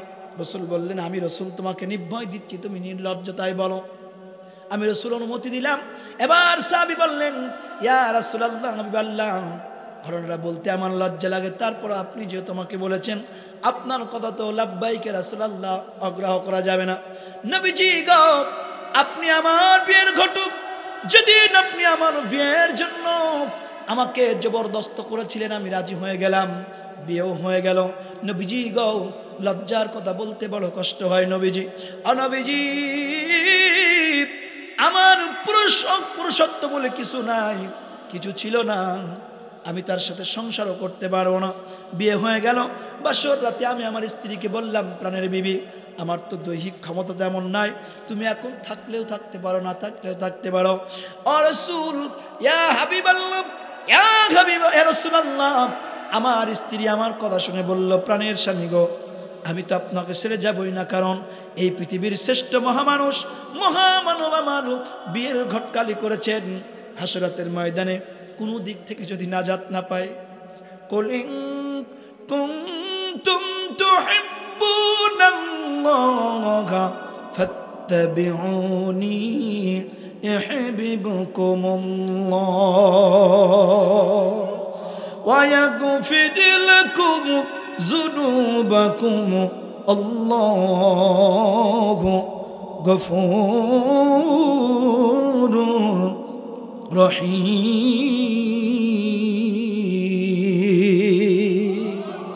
রাসূলের মহব্বত, অনুসরণ, অনুকরণ কি পরিমাণ সাহাবাদের মধ্যে ছিল। সাহাবী বললেন, রাসূলুল্লাহ, হাবিবাল্লাহ, আমার স্ত্রী বলল, যদি কোনো দিক থেকে নাজাত না পাই, হাসরাতের ময়দানে আল্লাহকে গিয়ে বলবো, রব্বে কারিম গো, দুনিয়ার সব সুখ আমি বিসর্জন দিয়েছি, সব সুখ শান্তি বিসর্জন দিয়ে আমি আমার খোঁজা স্বামীর সংসার করে এসেছি। আমার রাসূল ঘটক ছিল। আল্লাহ গো, আমার বড় আবদার, আল্লাহ রাসূলের শাফায়াত যেন এই কারণে আমি পেয়ে যাই, আল্লাহ যেন আমাকে এই কারণে নাজাত দিয়ে দেয়। সাহাবী বললেন, রাসূলুল্লাহ সাল্লাল্লাহু আলাইহি ওয়াসাল্লাম বললেন, আল্লাহর নবী, আমার স্ত্রী প্রত্যেক দিন দু একদিন পর পর গোসল করতেন আর কাপড়গুলোর জন্য নেড়ে দিতেন, যাতে সবাই জানে আমার দৈহিক ক্ষমতা ঠিক আছে, আমার সম্মানের দিকে তাকিয়েছে, আমার ইজ্জতকে রক্ষা করার জন্য আমার স্ত্রী দিনের পর দিন আমার সাথে সংসার করে গেছে। দৈহিক ক্ষমতা নাই, সংসার হয় নাই, তারপরও আমার স্ত্রী আমার সম্মানটাকে অক্ষুণ্ণ রেখে গেছে। পৃথিবীর কোনো মানুষের কাছে আমি স্বামীকে ছোট করে নাই। ও আমার মা, আমার বোন, হাত ধরে যায়, পা পড়ে যায়। স্বামী যদি অসুস্থ হয়, হাত পা যদি লড়াও থাকে, ন্যাংলাও থাকে, তোমার ঘরে যদি স্বামী থাকে, কোনো পরপুরুষ তোমার ঘরে ঢুকতে পারবে না। কথা বলেন ঠিক কিনা? একটা অসুস্থ স্বামীও যদি বাড়িতে থাকে, কোনো স্ত্রী, প্রত্যেকটা স্ত্রী নিরাপদ। কথা বলেন ঠিক না ঠিক আমার ভাইরা? এজন্য দুনিয়ায় যদিও মা অবন প্রবাসী ভাইদের জন্য, প্রবাসী স্ত্রীদের জন্য আস্তে করে গেলাম, বলে গেলাম, যদি একটু ধৈর্য ধরতে পারো, একটু সবর করতে পারো, আল্লাহ রাব্বুল আলামিন তোমার জন্য জান্নাতের ব্যবস্থা করে রেখেছে। আমার ভাইরা, আল্লাহ রাসূল বললেন, আমার সাহাবীরা শোনো, আমি কেন বৃদ্ধাঙ্গুলের উপরে ভর দিয়ে জানাজা করেছি, কারণ এই মহিলার কি গোপন আমল ছিল আমরা এখন বুঝতে পারলাম। তার এই কাজ, তার এই আমলকে আল্লাহ কবুল করে স্বামীর প্রতি ভক্তি, শ্রদ্ধা, তার ইজ্জতের দিকে তাকানোর কারণে আল্লাহ তাআলা আসমান থেকে লাখো লাখো ফেরেশতা এই জমিনে তার জানাজায় শরীক করে দিয়েছে। এই জন্য আমার জায়গা হচ্ছিল না, এই জন্য আমি বুড়া আঙুলে বৃদ্ধা আঙুলকে ভর দিয়ে আমি জানাজা পড়াইছি। তোমরা তো দেখতে পাও না, আল্লাহ আমাকে দেখায়। জোরে বলেন সুবহানাল্লাহ। এই জন্য মা ও বোন উদারতা হবান, হাতে ধরি পায়ে পড়ি। এমন কোনো সিচুয়েশন আসলে আপনি ধৈর্য ধরুন। রেগে গেলেন তো হেরে গেলেন, যে কোনো শয়তানের প্রলোভনে পড়ে গেলেন তো আপনার সংসার নষ্ট হয়ে গেল, জীবন নষ্ট হয়ে গেল, স্বামী সংসার ছেলে মেয়ে সব ধ্বংস হলো। কথা বলেন ঠিক না বেটি? এই জন্য প্রবাসী বোনরা যারা রয়েছেন, আমার প্রবাসী ভাইয়ের স্ত্রীরা যারা রয়েছেন, হাতে ধরবো পায়ে পড়বো। এবং যারা প্রবাসী বাদেও যে সমস্ত বোনেরা রয়েছেন, যে সমস্ত ভাইরা রয়েছেন, পুরুষ এবং নারী যদি একটু ধৈর্য ধরে, বরকত দেবেন কে? বরকত দেবেন কে? আল্লাহ যেন আমাদের সকলকে আজকের ওয়াজটা আমাকে সহ সকলকে বাস্তব জীবনে আমল করা তৌফিক দান করেন। সকলে বলছে আল্লাহুম্মা আমিন। আমা আলাইনা ইল্লাল বালাগ। আসসালামু আলাইকুম ওয়া রাহমাতুল্লাহি ওয়া বারাকাতুহু। আল্লাহুম্মা রাব্বিরহামহুমা কামা রাব্বায়ানি সগীরা। রাব্বিরহামহুমা কামা রাব্বায়ানি সগীরা। রব্বুল আলামিন, মুগিয়ান গনিয়ান সর্বশক্তিমান দর মাবুদ দর মাওলা গো, আমরা আপনার কতিপয় গুনাহগার বান্দা, গুনাহগার বান্দি গুনার বুঝে মাথায় নিয়ে দুইখানা হাত উত্তোলন করেছে। মেহেরবানি করে আমাদের হাতগুলোকে আপনি কবুল আর মঞ্জুর করে নিন। সওয়াবটুকু সোনার মদিনায় নবী পাকের রওজা মোবারকে পৌঁছায় দাও। যত মুমিন মুমিনাত, মুসলিমিন মুসলিমাত, পীর বুজুর্গ, আউলিয়া উলিয়া সালেহিন যারা কবরস্থ, প্রত্যেকের কবরে কবরে হাদিয়াকে পৌঁছায় দাও। আল্লাহ তারা যারা বেঁচে আছেন এক হাত দারাজ করে দাও। আল্লাহ আমাদের স্ত্রী সন্তানদেরকে আল্লাহ তুমি হেফাজত করে নাও। গোটা বিশ্বের মুসলমানদের জানমাল ইজ্জত আবরু হেফাজত করে নাও। বিশেষ করে বাংলাদেশের উপরে তোমার খাস রহমত নাজিল করে দাও। আল্লাহ তাআলা বাংলাদেশের প্রত্যেকটি আল্লাহ আনাসে কানাসে আল্লাহ দ্বীনি তালিম তাল্লুম কোরআনের মাহফিল সহ মাদ্রাসা আল্লাহ প্রতিষ্ঠিত হওয়ার তৌফিক দান করে দাও। আল্লাহ দেশকে তুমি সমস্ত বিদেশে আগ্রাসন থেকে হেফাজত করো। এদেশের ইনসিনসি জমিনকে আল্লাহ তুমি বিদেশি আগ্রাসন এবং সমস্ত আল্লাহ আক্রোশমূলক জায়গা থেকে আল্লাহ তুমি হেফাজত করে নাও। আল্লাহ এই জমিনে যেন কোরআনের রাজ কায়েম হয়, আর ওইটা যেন আমরা দেখে যেতে পারি তৌফিক আর হিকমা দান করে দাও রব্বুল আলামিন। বিশেষ করে আমরা যারা আমিন বলতেছি, আমাদের আব্বা মা যারা চলে গেছেন, রব্বে কারিম গো, আব্বা মায়ের কবরগুলোকে জান্নাতের টুকরা বানায় দাও। আল্লাহ আমার মতো যাদের আব্বা নাই মা নাই, চিরয়তীম, বাড়িতে গেলেই দেখতে পাই শূন্য ঘরটা পড়ে আছে। আব্বার ব্যবহৃত লাঠি, মায়ের ব্যবহৃত তসবিটা পড়ে আছে। মা আব্বা যে জায়গায় বসতেন জায়গাটা আছে, কিন্তু আর মানুষগুলো নাই। মেহেরবানি করে আব্বা মায়ের কবরকে মাফ করে দাও। আল্লাহ যাদের আব্বা মা বেঁচে আছেন এক হাত দারাজ করে দাও রব্বুল আলামিন। বিশেষ করে এই নিয়ামতুল্লাহপুরের আম বাগানে, বাঁশ বাগানে, বিভিন্ন গোরস্থানে যারা ঘুমায়, প্রত্যেকের কবরগুলোকে আল্লাহ তুমি মাফ করে দাও রব্বুল আলামিন। খাস করে আমরা যারা আমিন বলতেছি, আয় আল্লাহ তাআলা, জানি না কার মনে কি চাওয়া আছে। রাত যত গভীর হয়, তোমার দরজা তত প্রশস্ত হয়। মেহেরবানি করে মাওলা আমাদের প্রত্যেকের মনের নেক মাকাসিদ আর মাকাসিদে হাসানাকে আল্লাহ তুমি পূর্ণ করে দাও। আয় আল্লাহ, আজকের মুসলিম টিভি রেকর্ডিং নিয়েছে আল্লাহ, তুমি মুসলিম টিভিকে ইসলাম প্রসারের জন্য তাকওয়া ভিত্তিকভাবে আল্লাহ সামনে এগিয়ে চলার তৌফিক দান করে দাও আল্লাহ। এই চ্যানেলের সঙ্গে যারা সাবস্ক্রাইবার এবং সার্বিক লাইক কমেন্ট শেয়ারের সাথে জড়িত আছে, প্রত্যেকের মনের নেক মাকাসিদ এবং মাকাসিদে হাসানাকে পূর্ণ করে দাও আল্লাহ তাআলা।